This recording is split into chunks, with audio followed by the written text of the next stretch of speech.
We're re-engaging with global giants like India, China, and Brazil. And we're deepening our partnerships with our closest allies, including the European Union, the Nordic countries, and Australia. As a result, we're attracting the strongest investment in the G7. The U.S. has changed. That's their right. And we are responding. That is our imperative.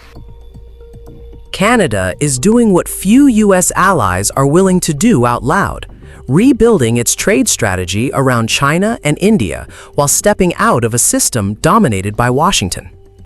As President Donald Trump doubles down on tariffs and pressure, Prime Minister Mark Carney is quietly moving Canada in a different direction, one where the United States is no longer the center of its economic future. This is not a sudden break. It is a controlled shift, one that is already changing how Canada trades, who it depends on, and how much leverage Washington actually holds. That shift is no longer theoretical. It is already unfolding in real policy decisions and real trade flows. In a recent address, Mark Carney made it clear that the global system Canada relied on for decades is no longer stable. The United States has changed its approach to trade, and Canada can no longer assume that access to the U.S. market will always be predictable or secure. Instead of trying to preserve that model, Canada is building a new one. It is re-engaging with China, expanding into India, and at the same time strengthening partnerships across Europe, Asia, and emerging markets. The goal is straightforward but ambitious: to double non-U.S. exports over the next decade, adding hundreds of billions of dollars in new trade. This is being reinforced at home through more than $125 billion in investments across infrastructure, energy, and supply chains, along with the creation of a national investment vehicle designed to keep more of the long-term returns inside Canada. Taken together, these moves signal something deeper than diversification. They point to a deliberate repositioning of Canada's economy away from a single dominant partner. To understand why this shift matters, you have to start with how concentrated Canada's trade still is. Nearly 70% of exports continue to flow to the United States, a level of dependence that made sense when the relationship was stable and predictable. But that predictability is no longer guaranteed. Under Trump's second-term policies, tariffs are not a temporary measure. They are a standing tool of negotiation. Entire sectors can be affected quickly, and recent trade patterns have already shown how U.S. policy decisions can distort Canadian exports within a single quarter. That is the vulnerability Carney is addressing, not with retaliation, but with redesign. Instead of staying tied to a system where one partner holds disproportionate influence, Canada is beginning to shift the center of gravity outward.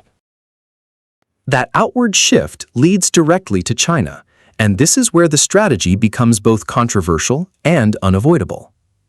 China is already Canada's second-largest trading partner, with bilateral trade approaching $125 billion. For sectors like agriculture and resources, access to that market is not optional, it is essential. Recent tariff adjustments are beginning to restore that access, particularly in areas like canola, where exports once generated billions annually before restrictions were imposed. At the same time, new arrangements around industrial trade, including electric vehicles, are reopening channels that had been effectively closed. This is not about ignoring geopolitical tensions. It is about recognizing economic reality. By re-engaging selectively, Canada regains scale. It restores a market capable of absorbing large volumes of exports, something no other partner can replicate in the short term.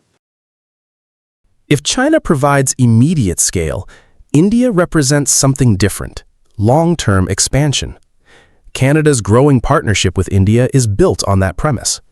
Recent agreements worth several $billions, including a major uranium supply deal, tie Canada directly into India's future energy needs, and those needs are expected to grow steadily as the country industrializes and its population continues to expand.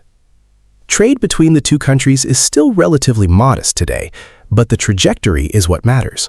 Both sides are targeting tens of billions in annual trade by the end of the decade, a level that would significantly reduce Canada's reliance on any single market. This is where the strategy becomes forward-looking. Canada is not just reacting to current risks, it is positioning itself for where global demand will be in 10 or 20 years. When you put these moves together, a pattern starts to emerge. Canada is not replacing the United States with another dominant partner. It is building a system that does not depend on any single center at all. Right now, the U.S. still accounts for the majority of Canadian trade, while China and other partners hold much smaller shares. But as those shares grow, even gradually, the overall structure begins to change. Instead of one dominant axis, the system becomes distributed. Trade flows in multiple directions, and no single country has the ability to shape outcomes on its own. That shift does not happen overnight, but once it starts, it tends to accelerate. What makes this strategy credible is that it is not just happening abroad, it is being built at home. The scale of investment, over $125 billion, is designed to support a different pattern of trade. Infrastructure is being expanded, energy capacity is increasing, and supply chains are being adapted to serve markets beyond North America. At the same time, global demand is aligning with Canada's strengths. Energy exports, critical minerals, and industrial inputs are all areas where Canada has a natural advantage. With new investment flowing into these sectors, including multi-billion-dollar commitments in energy projects, the country is strengthening its ability to supply global markets directly. This is where strategy becomes physical. Trade routes are not just being discussed, they are being built. As these pieces come together, the outcome becomes clearer. The United States remains Canada's largest trading partner, and that relationship will continue to matter. But it is no longer the only path forward. Canada is creating alternatives, and those alternatives are becoming more viable with each new deal, each new investment, and each new trade route. Over time, that changes the balance. Tariffs lose some of their impact, pressure becomes less decisive, and Canada gains something it has not fully had in decades: the ability to choose. This is why the shift feels larger than any single announcement. Canada is not simply adjusting its trade policy. It is redefining its position in the global economy. By rebuilding ties with China, expanding into India, and constructing a broader network of partnerships, Canada is moving toward a system where it controls its own trajectory, rather than reacting to someone else's. And that leads to a question that goes beyond Canada itself. What happens when one of America's closest allies no longer needs it at the center of its economy? Japan is one of Canada's largest investors. Nearly 3/4 of the vehicles manufactured in Canada are made by Japanese companies. And over 10% of the food imported into Japan comes from Canada. We're catalyzing $1 trillion in investment over the next 5 years in energy, AI, ports, and new trade corridors. We do much, but we're ready to do much more. Canada has just signed one of the most consequential strategic agreements of 2026. In Tokyo, Prime Minister Mark Carney announced a comprehensive strategic partnership with Japan. Not a symbolic handshake, not a routine trade visit, but a structural shift in how Canada positions itself in the Indo-Pacific. This is about energy. It is about semiconductors. It is about rare earths, defense technology, Arctic security, and most importantly, it is about reducing strategic vulnerability in a world where trade is increasingly weaponized. In the background of all of this stands a second-term U.S. President Donald Trump, whose tariff-first doctrine has reshaped the calculus of every middle power navigating global supply chains. Canada just responded, not with rhetoric, but with architecture. Prime Minister Mark Carney met Japanese Prime Minister Sanaya Takaichi in Tokyo for the first bilateral visit by a Canadian Prime Minister in a decade. The outcome was the formal launch of a Canada-Japan comprehensive strategic partnership designed to elevate the relationship far beyond trade. The framework rests on 6 major pillars. Security and defense cooperation will deepen through information sharing, maritime coordination, and a new cyber policy dialogue. Economic security will expand into semiconductors, rare earths, artificial intelligence, sovereign cloud infrastructure, and advanced nuclear technologies. The two countries will strengthen coordination within the G7 Critical Minerals Alliance to build stockpiles and expand processing capacity. Energy and food security are central, with expanded LNG collaboration, hydrogen development, and nuclear cooperation. Arctic and climate research are now formally linked to Indo-Pacific strategy. Finally, people-to-people exchanges will increase through academic mobility and investment channels. The foundation is already substantial. Trade between Canada and Japan exceeds $40 billion annually. Nearly 3/4 of vehicles manufactured in Canada are produced by Japanese automakers, supporting tens of thousands of direct and indirect jobs. More than 10% of Japan's imported food originates in Canada. But what was announced in Tokyo goes well beyond trade volume. This is about embedding Canada inside advanced industrial supply chains at a strategic level.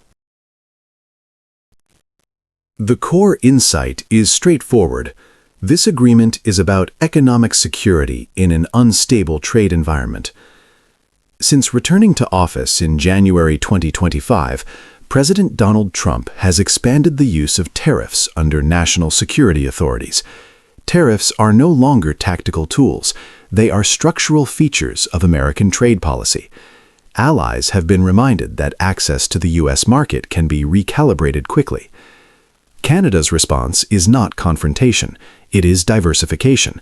By deepening integration with Japan, the world's third-largest economy, Canada is inserting itself into advanced manufacturing ecosystems that include semiconductors, electric vehicles, battery technology, and next-generation computing infrastructure. Japan is investing heavily to rebuild its semiconductor capacity and secure upstream inputs. Canada controls significant reserves of nickel, cobalt, lithium, and rare earth elements.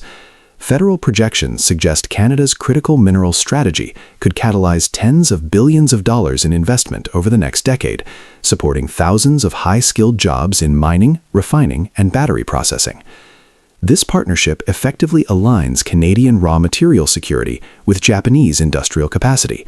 That creates resilience inside the G7 framework and reduces exposure to any single trade partner, including Washington.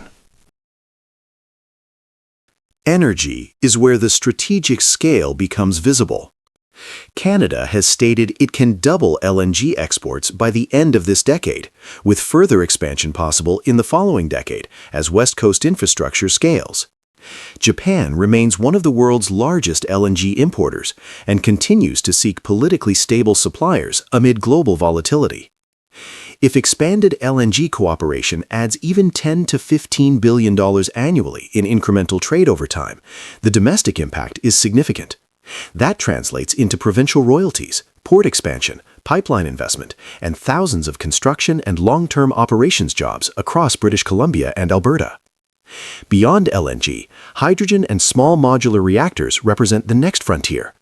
Canada brings uranium resources, nuclear engineering depth, and clean energy tax incentives. Japan brings industrial scale and capital. The alignment supports high-value manufacturing, research collaboration, and exportable clean energy technology. This is not merely energy trade. It is strategic energy interdependence that locks demand and supply into a long-term relationship. The defense dimension reinforces the economic one.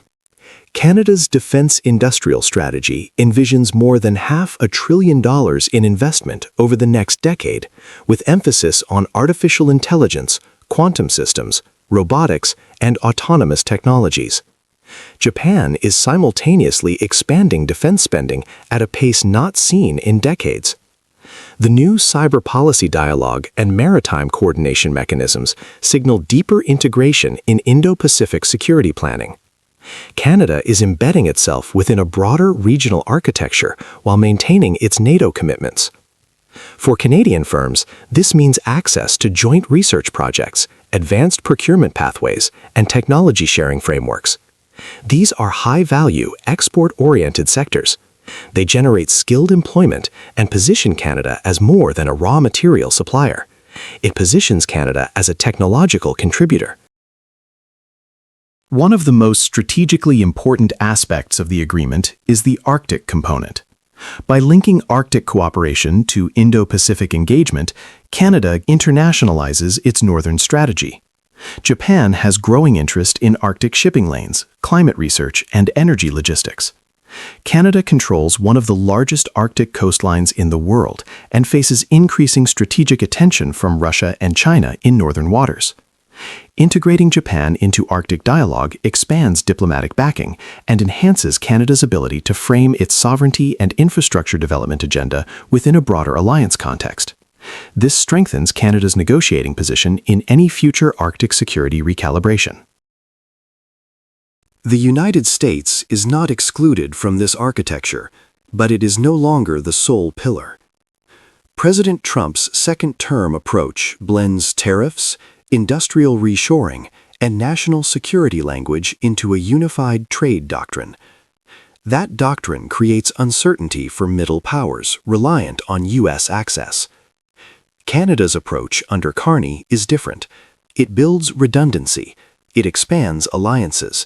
It creates alternative demand centers for energy and materials. It embeds Canadian industry in multiple advanced economies.